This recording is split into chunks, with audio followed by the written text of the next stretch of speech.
Nellore NUDA chairman కి ఎంపికైన కోటంరెడ్డి శ్రీనివాసులరెడ్డికి నవనిర్మాణ సేన వ్యవస్థాపకులు తాళ్లూరు రాము, ఆర్కాట్ కుమార్ తదితరులతో కలిసి శుభాకాంక్షలు తెలిపారు. నెల్లూరులోని శ్రీనివాసరెడ్డి నివాసానికి వెళ్లి పూల బొకే శాల్వాతో సత్కరించారు. అందరి మంచిని కోరే శ్రీనివాసులరెడ్డికి నుడా చైర్మన్ పదవి రావడం ఎంతో సంతోషంగా ఉందన్నారు. భవిష్యత్తులో మరెన్నో ఉన్నత పదవులు సాధించాలన్నారు.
ఈరోజు నిజంగా చెప్పాలంటే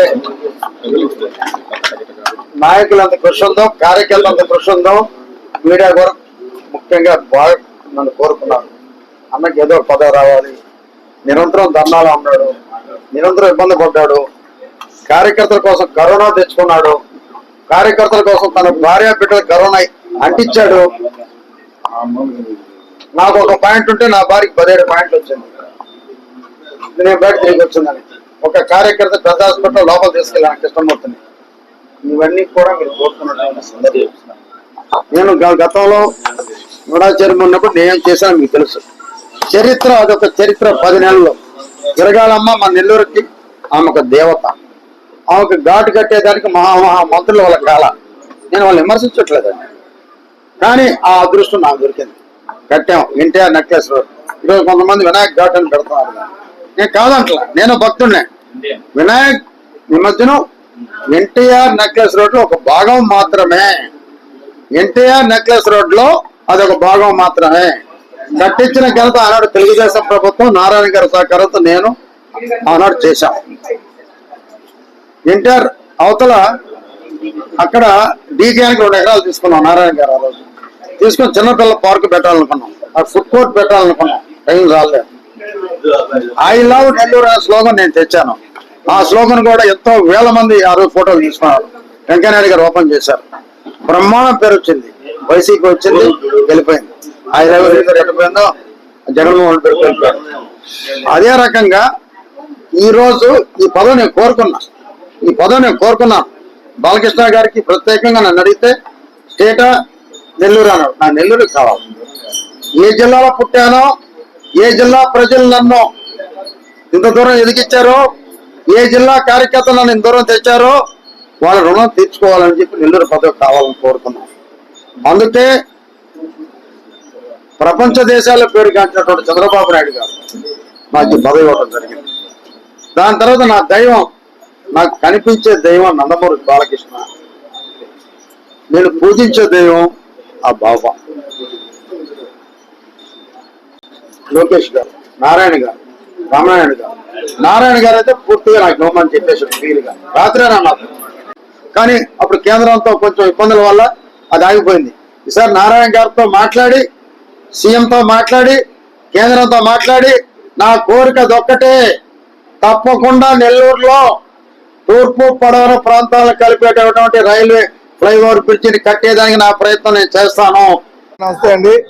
ఈరోజు నెల్లూరు నగరంలో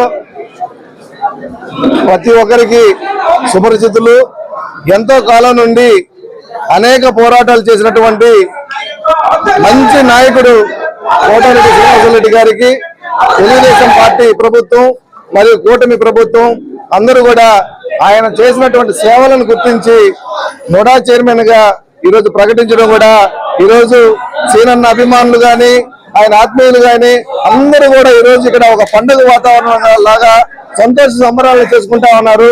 ఎందుకంటే ఎంతో మంది నాయకులు చూసాము, కానీ మేము మా బాల్యం నుంచి కూడా మా విద్యార్థి దశ నుంచి కూడా చూస్తా ఉన్నాము. అనేక పోరాటాలు అప్పట్లో నుంచి విద్యార్థి దశ నుంచి కూడా సీనన్న ఎన్నో పోరాటాలు చేసినటువంటి వ్యక్తి. అదే కాకుండా ప్రతిపక్షంలో ఉన్న అధికార పార్టీలో ఉన్న ఏదైనా సమస్య ఉంటే వెంటనే ఆ సమస్య కోసం స్పందించేటువంటి ఏకైక వ్యక్తి సీనన్న. అటువంటి సీనన్న తెలుగుదేశం పార్టీలో ఎంతో కష్టపడి బలమైన అధికార పార్టీని ఎదిరించి ఆంధ్రప్రదేశ్ లోనే మొట్టమొదటిసారిగా నిలబడి వైఎస్ఆర్సీపీ ప్రభుత్వాన్ని నిలదీసినటువంటి ఏకైక వ్యక్తి కోటారెడ్డి శ్రీనివాసరెడ్డి గారు. ఆయన సేవల్ని విస్మరించకుండా ప్రభుత్వం ఆయన సేవల్ని గుర్తించి ఈరోజు ఆయన సేవలకి మంచి పీఠాన్ని వేసి ప్రాధాన్యతనిచ్చి ఈరోజు నోడా చైర్మన్ గా ఇవ్వడం కూడా చాలా సంతోషకరమైన విషయంగా మేము భావిస్తా ఉన్నాము. అదేవిధంగా కష్టపడిన టీడీపీ కార్యకర్తలందరికీ కూడా కూటమి ప్రభుత్వం న్యాయం చేసే రోజుల్లో శ్రీనివాసరెడ్డి గారు మరిన్ని ఉన్నత పదవులు అధిరోహించాలని చెప్పనేసి మనస్ఫూర్తిగా కోరుకుంటా ఉన్నాం. మరొక విషయం చెప్తా ఉన్నాము, ఎంత ఎదిగినా ఒదిగే తత్వం శ్రీనివాసరెడ్డి గారిది. మేము చాలా సంవత్సరాల నుంచి ఎన్నో సంవత్సరాల నుంచి చూస్తున్నాము. ప్రభుత్వం అధికారంలో ఉన్నా లేకపోయినా, పదవి ఉన్నా లేకపోయినా, ఆయన అందరినీ ఎన్ని సంవత్సరాల తర్వాత అయినా సరే మనిషి పేరు గుర్తు పెట్టుకొని ఆప్యాయంగా పలకరించేటువంటి వ్యక్తి శ్రీనివాసరెడ్డి గారు. పదవి ఉన్నంత మాత్రాన పొంగిపోయి గర్వపడే వ్యక్తి కాదు. ఎప్పుడు కూడా సాదా సీదాగా ఉందాగా ఎంతో ఓపికగా చిరునవ్వు చిందిస్తూ అందరికి కూడా ఆప్యాయంగా పలకరిస్తూ సమస్యలు పరిష్కరిస్తూ చాలా ఓపికగా నమ్ముకున్న కార్యకర్తలకి అండగా ఉంటున్నటువంటి వ్యక్తి శ్రీనివాసరెడ్డి గారు. ఈ రోజు ఆయన నమ్ముకున్న కార్యకర్తలందరూ కూడా ఈ రోజు చాలా సంతోషిస్తా ఉన్నారు. అదేవిధంగా సీనన్న మంచి మంచి పదవులు సాధించాలని చెప్పని మనస్ఫూర్తిగా కోరుకుంటా ఉన్నాను.